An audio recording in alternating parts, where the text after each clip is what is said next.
What if Formula One's biggest threat is not another driver, but the truth buried inside its own data? Hamilton did not just outperform in FP2, he exposed a system built to silence him. And the most disturbing part? Ferrari knew it all along. On the 25th of May, 2025, the world of Formula One found itself captivated not by podiums or pole positions, but by a story of resilience that unfolded in the narrow, unforgiving streets of Monte Carlo.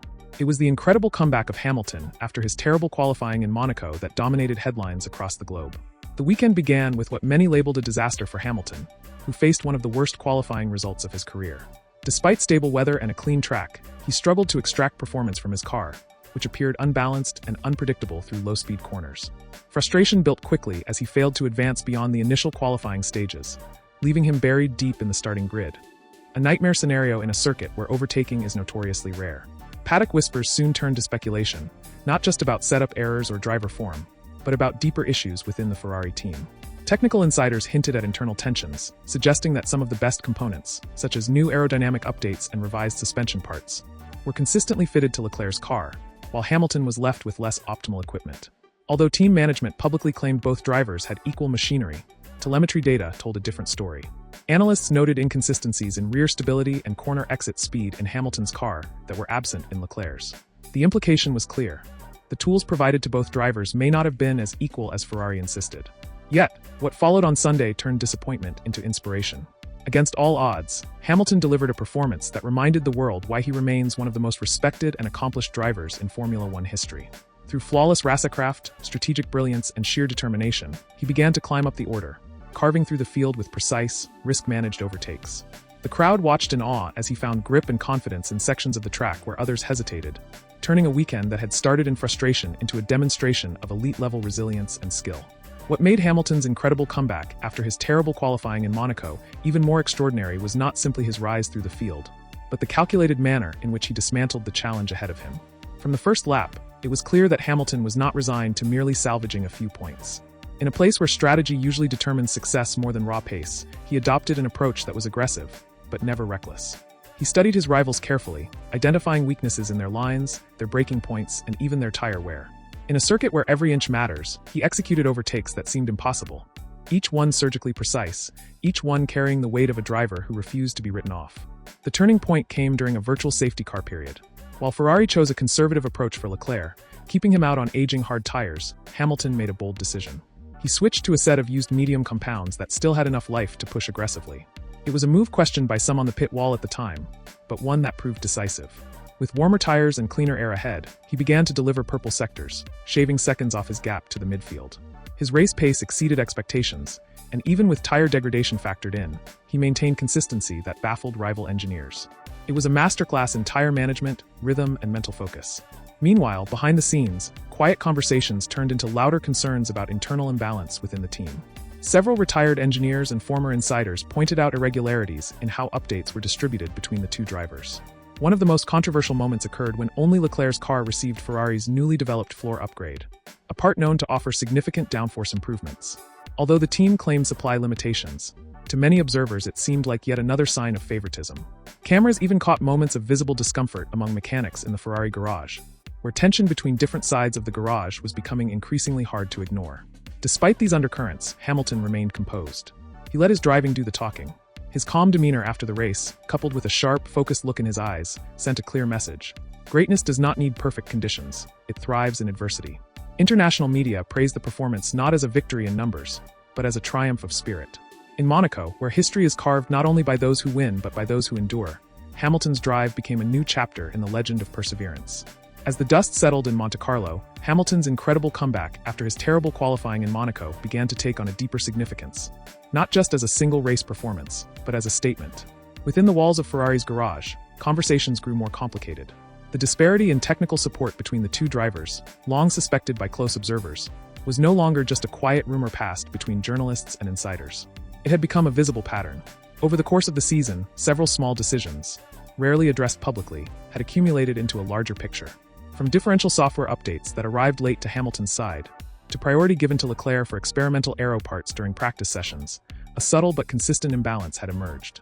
While some within the team defended these choices as performance-based decisions, or the result of logistical constraints, many felt that they hinted at something more systemic, an internal culture leaning too heavily toward one driver, at the expense of the other. Yet, what truly elevated Hamilton's performance in Monaco was the way he chose to respond. There were no outbursts, no passive-aggressive statements to the press, no cryptic social media posts hinting at sabotage or dissatisfaction. Instead, there was focus, cold, measured, and relentless. He approached the race not as a victim of internal politics, but as a competitor with something to prove, not to others, but to himself. The trust he placed in his own instincts, in his understanding of tire behavior, track evolution, and car dynamics, allowed him to execute an overtaking strategy in Monaco that bordered on impossible. In fact, some of his passes were so well-timed and smooth that commentators questioned whether they were watching live action or a replay of past highlights. He had transformed what should have been a frustrating and forgettable Sunday into a masterwork of racing discipline. Technically speaking, Hamilton's telemetry data from the race tells a story that words cannot fully express. Analysts noted that his throttle application was significantly smoother compared to other drivers fighting through traffic, indicating not only skill, but mechanical sympathy, an understanding of how to treat a machine that is not at its best. His braking patterns showed extraordinary consistency, even as he adjusted his lines to respond to the unpredictable movements of cars ahead. Most revealing of all was the way he managed temperatures in his tires and brakes. Two of the most difficult aspects to control in Monaco, especially when stuck in dirty air for most of the race. Somehow, he kept everything within the optimal operating window while pushing hard enough to climb the order. It was the kind of driving that can only be described as intuitive, the result of years at the absolute peak of the sport. Off track, the aftermath of the race stirred a mixture of admiration and quiet discomfort within Ferrari. While fans and commentators around the world celebrated Hamilton's tenacity, inside the team, some feared that the spotlight would now expose the fractures they had tried to hide. Several well-respected former team principals, speaking on post-race broadcasts, openly questioned Ferrari's current structure. When you have a multiple-time world champion in your garage, you do not treat him as a number two, one said. You give him the tools to win, or you risk wasting a legend's final years. It was a sentiment echoed across social media, where fans who once believed in the romantic dream of Hamilton and Ferrari conquering the world together, now voiced doubts about whether that vision was ever truly shared by the team. And yet, Hamilton never faltered in public. After the race, his interviews remained calm, thoughtful, and characteristically measured. He thanked the team, spoke positively about the effort from the mechanics, and deflected questions about strategy discrepancies. But those who know him well recognized the coded language beneath the surface. The way he emphasized, "We did the best with what we had," or "There is always more to understand." These were not accidental phrases.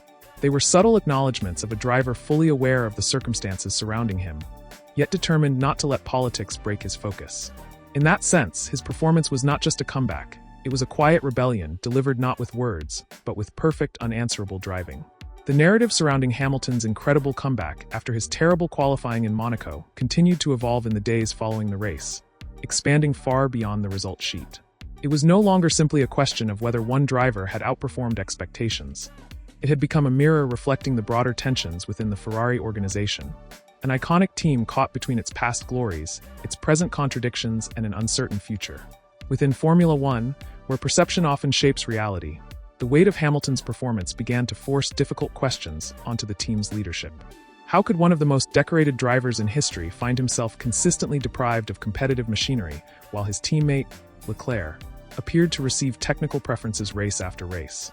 Was this merely coincidence, or the manifestation of a deeper, unspoken hierarchy within the team? To the public, Ferrari maintained its polished image. Statements from senior engineers emphasized parity between the drivers, highlighting unified development goals and shared strategic intentions. But insiders spoke of a different reality. According to multiple well-placed sources within the paddock, there has been growing friction in technical meetings. While Hamilton reportedly remains professional and composed, his requests for specific setup directions or experimental parts have allegedly been delayed or deprioritized. On more than one occasion, data requested by his side of the garage, especially concerning tire degradation trends and wind tunnel simulations, arrived late or incomplete, while Leclerc's crew received the full set of resources in real time. These asymmetries, while difficult to prove from the outside, have become impossible to ignore for those closely tracking the internal dynamics of the team. And yet, it is precisely in this atmosphere of quiet resistance that Hamilton's brilliance shines brighter. The Monaco performance was not just a race, it was an act of defiance, an answer to the doubts, the politics, and the whispered agendas. While other drivers might have crumbled under the weight of mechanical disadvantage and institutional neglect, Hamilton elevated his craft.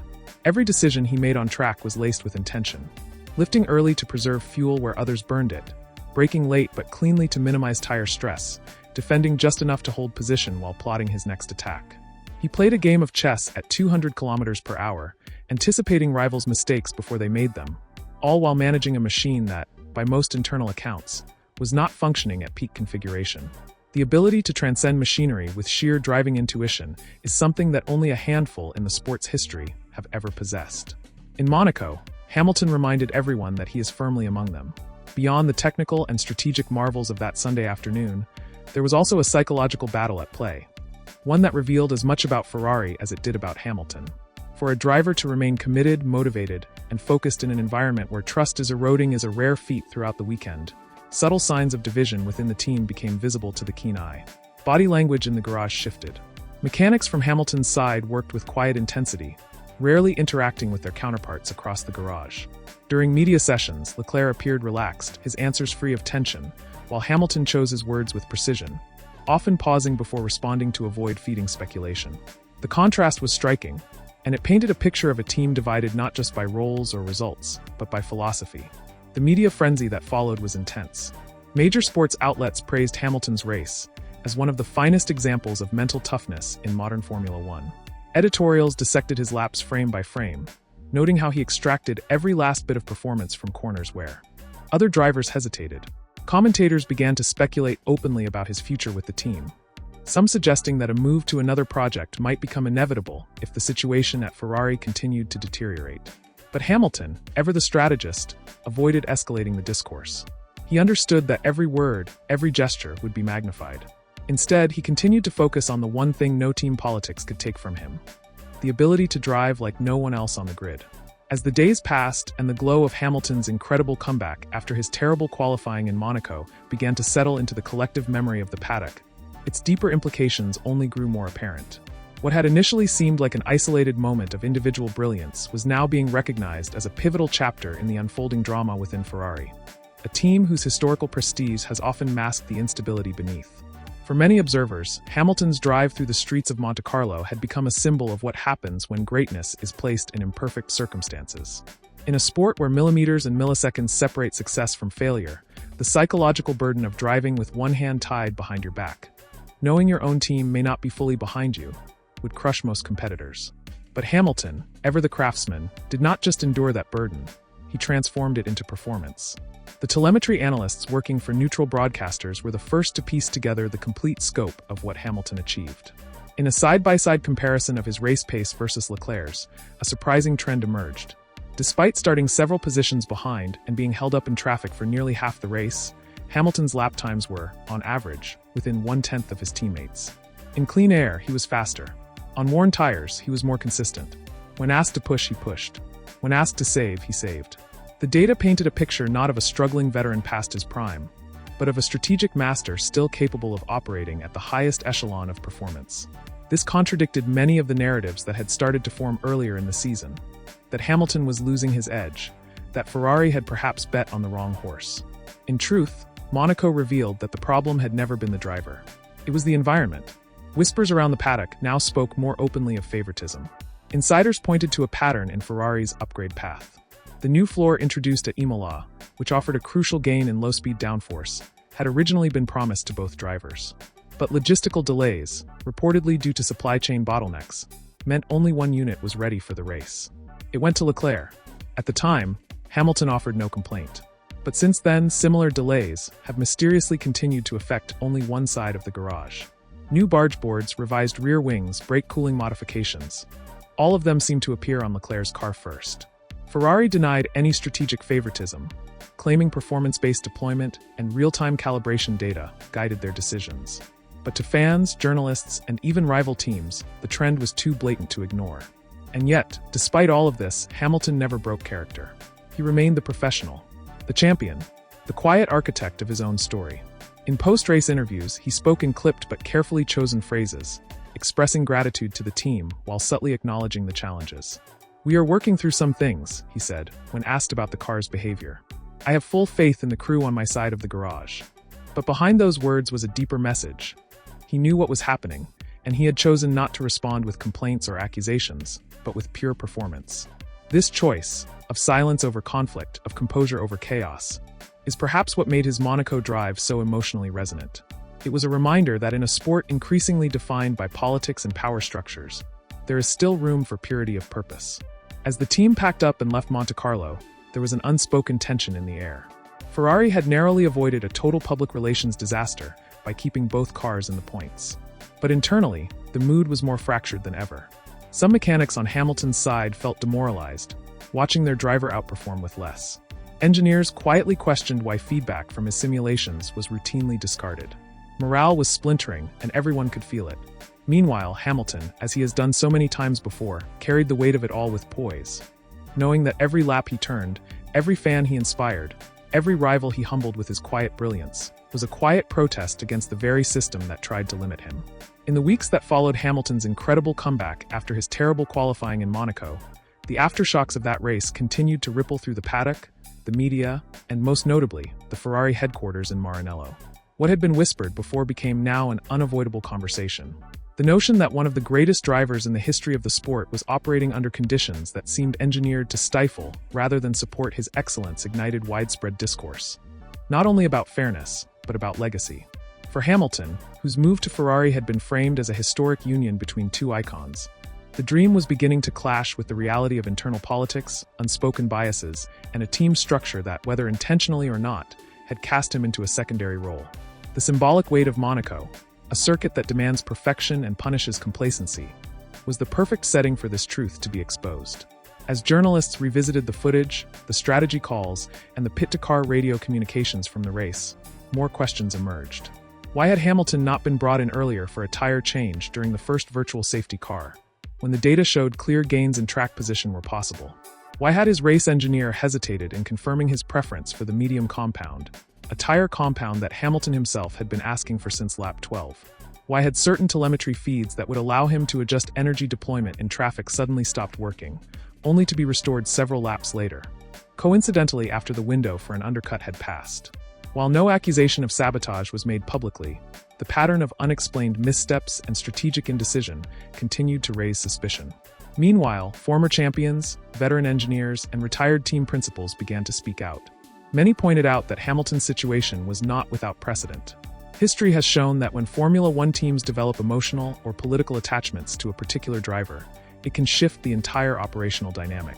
In Ferrari's case, Leclerc, having grown up in the Ferrari Driver Academy and often seen as the chosen son of Maranello, had long enjoyed a kind of institutional protection. This created an environment where internal loyalty became a factor in decision-making, even when logic and merit demanded neutrality. It was, in many ways, the same trap that had ensnared Ferrari in past eras, most notably during the final years of Fernando Alonso's tenure, when internal dysfunction undermined the performance of the entire team. But through all of this, Hamilton remained unshaken. In private, according to those close to him, he remained fully engaged. He continued to spend long hours in the simulator, debriefed with forensic intensity, and worked closely with data analysts to understand even the smallest weaknesses in his car. He refused to become the victim. He refused to allow frustration to slow him down. Instead, he channeled it, quietly and efficiently, into preparation. Monaco was not a miracle, one of his senior engineers reportedly told a motorsport outlet. It was the result of him doing more with less. And when you see a driver do that consistently, you cannot ignore it anymore. He is outperforming the car, the strategy, and the support structure around him. That should scare everyone. Fans around the world certainly took notice. Social media platforms erupted with analysis, appreciation, and mounting pressure on Ferrari. A movement began to form, not one led by outrage or tribalism, but by admiration. Thousands of fans, many of whom had followed Hamilton since his debut in 2007, rallied behind him with renewed intensity. Hashtags calling for equal treatment trended across countries. Memes spread, not mocking the team, but honoring Hamilton's grace under fire. Video montages of his Monaco overtakes were set to orchestral music, painting him as a gladiator battling not just his rivals, but the very system meant to support him. His comeback had become more than just a race result. It had become a parable, a story of defiance told through tire smoke and apex precision. At Ferrari, the leadership found itself in a dilemma. To continue on the same path risked alienating one of the sport's most marketable and respected drivers.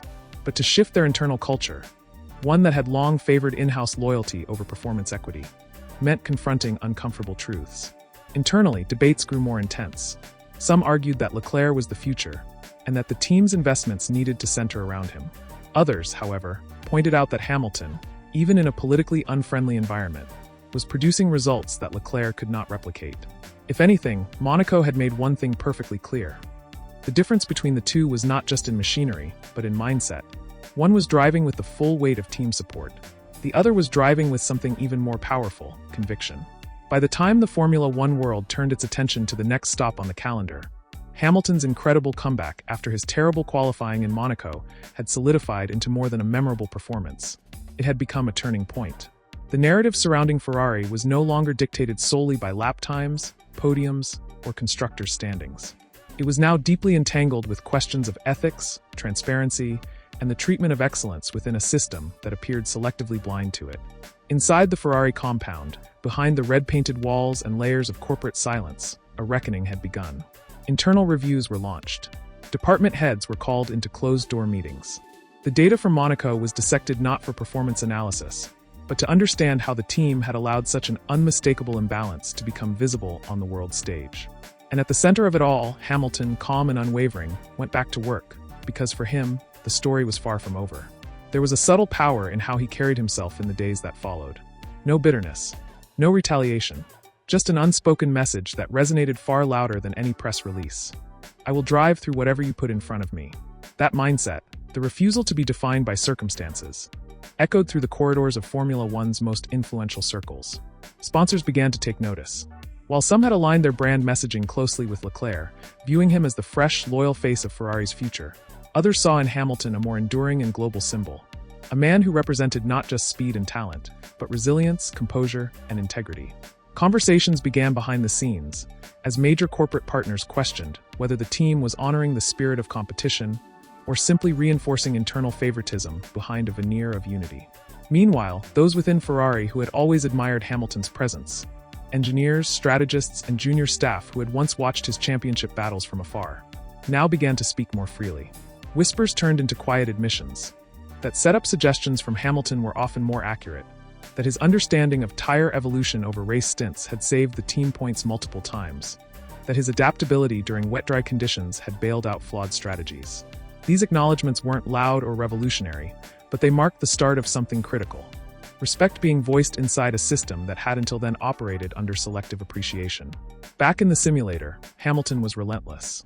He dove into telemetry, not out of obligation, but out of hunger. He studied not only his own data, but also comparative laps between himself and his teammate. He poured through the differences in throttle traces, braking points, steering angles, and tire degradation curves. What he found only validated what many suspected.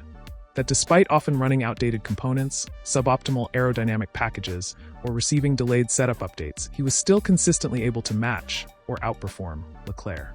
It was a data-backed truth, undeniable and irrefutable, and Hamilton knew how powerful that truth would become if revealed at the right moment. And yet, even with all this ammunition, Hamilton chose a different path. He did not leak. He did not retaliate. He did not engage in passive-aggressive digs in front of the cameras. Instead, he did something infinitely more damaging to the system that sought to contain him. He kept showing up and delivering. Every practice lap was precise. Every media appearance was measured. Every message to the team, even when layered with deeper meaning, was laced with respect. It was a kind of quiet rebellion, one that did not need anger to make its point. His very presence, prepared, focused, and undeterred, became a challenge to the status quo. Because nothing threatens a biased system more than a man who refuses to break under it. Beyond the garage, the global fanbase had fully realigned. Monaco had reignited memories of Hamilton's greatest comebacks, from his early days with McLaren to the title fights with Rosberg and Verstappen. But this was different. This was not just about speed, it was about grace under pressure, dignity under doubt.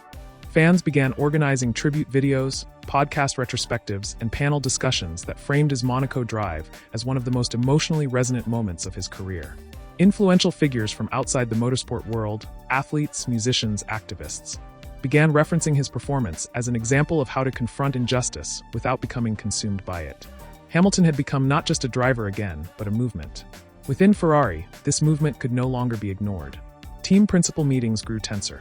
Some advocated for restructuring the technical support divisions to ensure equal treatment. Others warned that changing too much would alienate Leclerc and destabilize a driver they still saw as the long-term investment. But a few, the most forward-thinking among them, posed a simple yet haunting question. What if we are not building around the wrong driver, but losing the right one? That question, still unanswered, now loomed over every debrief, every strategy call, and every executive conversation.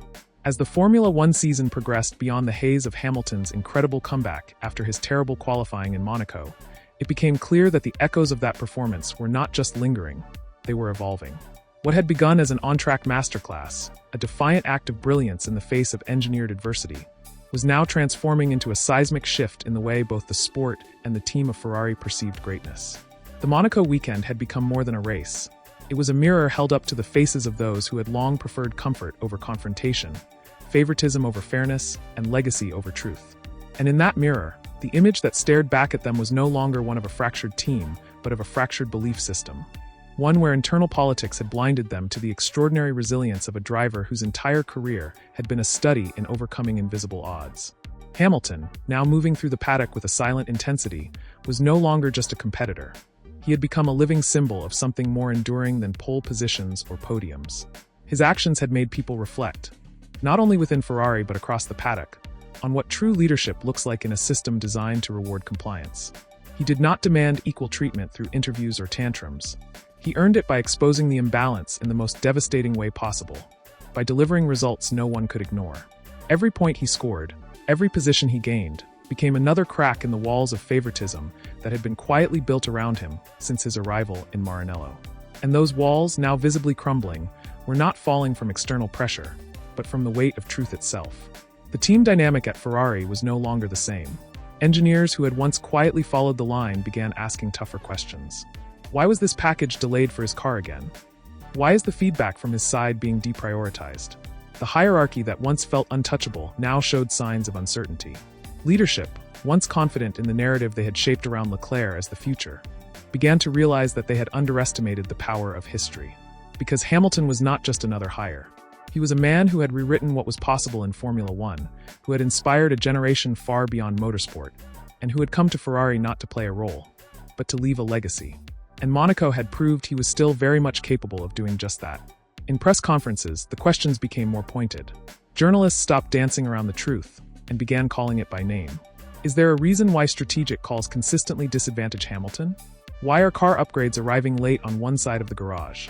The answers, previously vague and filled with corporate deflection, began to falter. The pressure was no longer external.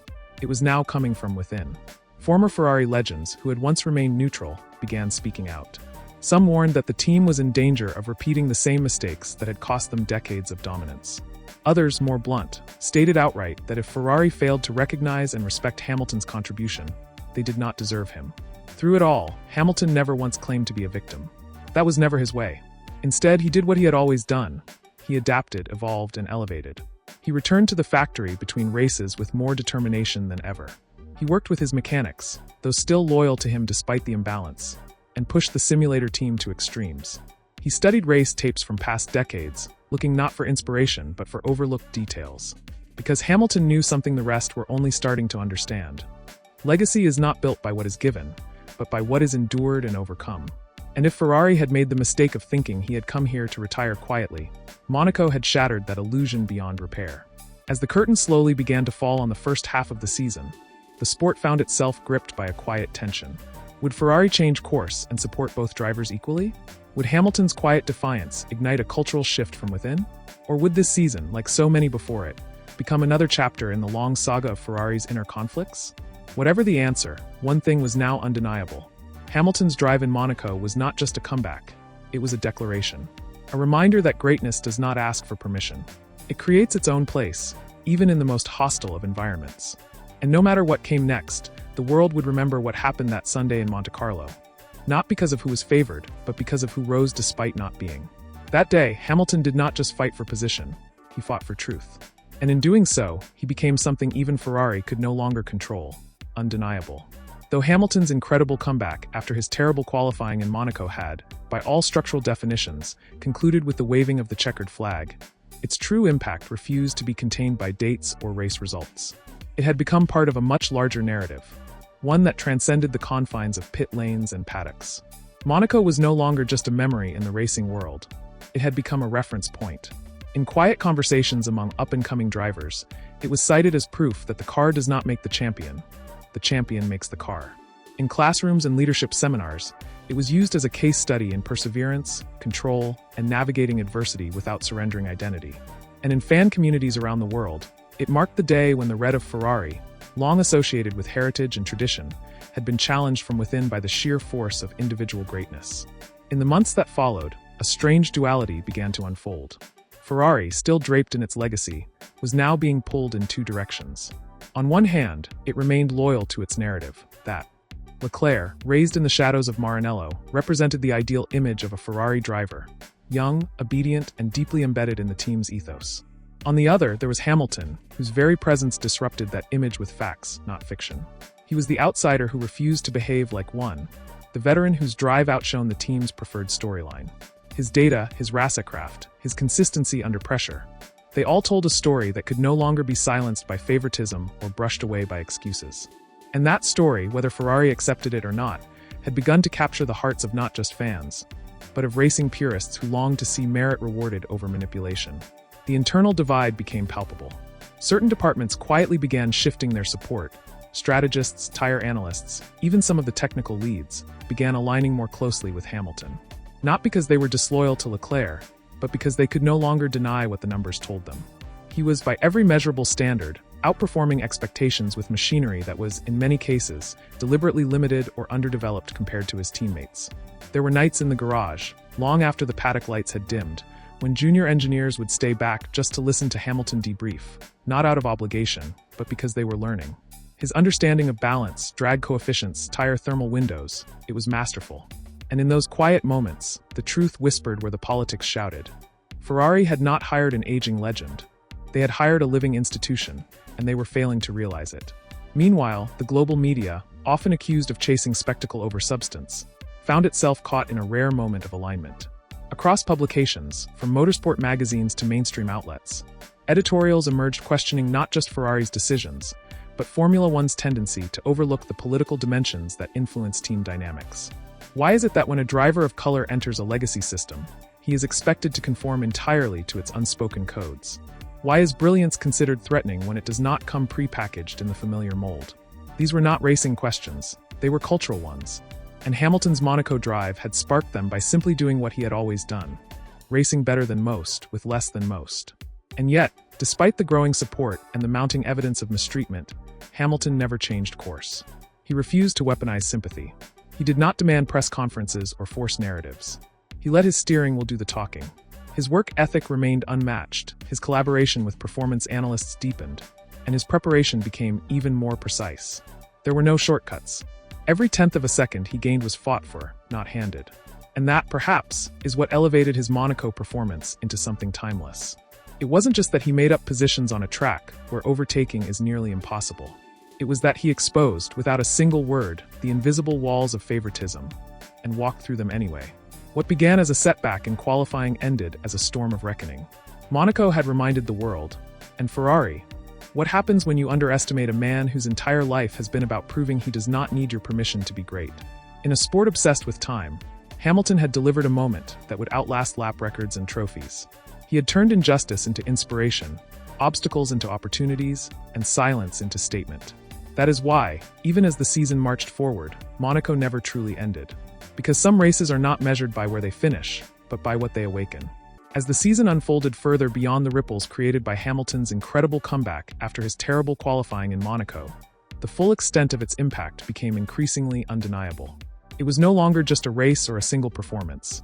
It was a profound turning point in the narrative of both the driver and the team, as well as the sport itself. The reverberations extended far beyond the tarmac, reaching deep into the culture of Formula One and challenging the assumptions about how greatness is cultivated, recognized, and rewarded. In many ways, Monaco was the moment when the illusion of a seamless Ferrari hierarchy was shattered, revealing the raw, complicated reality of favoritism, politics, and human determination that exists beneath the glossy surface of the sport's most prestigious outfit. Hamilton's resilience in that race exposed the fragility of an established order and forced a reckoning that the team could no longer avoid. Behind the scenes, the pressure on Ferrari's leadership intensified. Stakeholders, sponsors, and technical directors began pressing for greater transparency and fairness. The long-standing practice of prioritizing one driver over another was no longer sustainable in a world that valued performance above loyalty. Internal memos circulated calling for a comprehensive review of resource allocation, car development schedules, and strategic decision-making processes. The era of implicit bias was confronted with the demand for meritocracy. Yet, even as these discussions took place, there was recognition that cultural change would require time, humility, and a willingness to accept uncomfortable truths. Hamilton's calm yet relentless pursuit of excellence had uncovered wounds that ran deep, not just in the team, but across the sport's broader ecosystem. On a personal level, Hamilton continued to embody the qualities that had defined his career: focus, adaptability, and an unwavering commitment to improvement. Despite the ongoing challenges, he maintained a strong bond with his mechanics and engineers, those who saw past the politics and valued his insights and leadership. His work ethic remained legendary. Hours spent in the simulator were matched by meticulous physical training and mental conditioning. He embraced new technologies and data analytics with enthusiasm, continually refining his approach to racing in an era where margins between victory and defeat are measured in thousandths of a second. His example became a masterclass not only for his teammates but for young drivers around the world, who saw in him a blueprint for overcoming adversity through discipline and grace. The broader impact on Formula One culture was also significant. Conversations about driver treatment, team dynamics, and equitable resource distribution gained momentum in forums, broadcasts, and fan communities. The idea that talent should be the sole criterion for support became a rallying cry, pushing teams to reconsider long-standing practices. Hamilton's story was frequently cited as evidence that the sport needed to evolve, not just technologically or commercially, but culturally.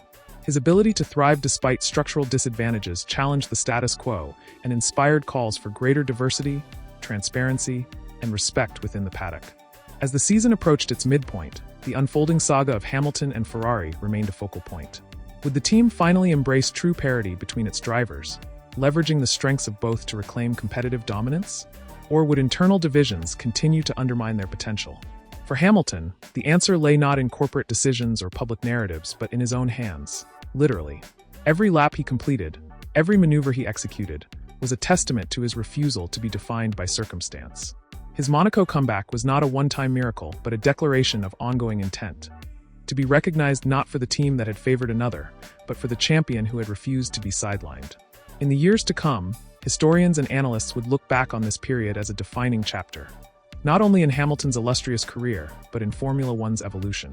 Monaco 2025 would be remembered as the race that forced a reckoning, where a driver's will to excel cracked the veneer of favoritism and revealed the enduring truth that greatness demands respect. For Hamilton, it was a testament to the power of resilience, the courage to confront injustice with performance, and the unyielding belief that true legacy is forged not by the support one receives, but by the obstacles one overcomes.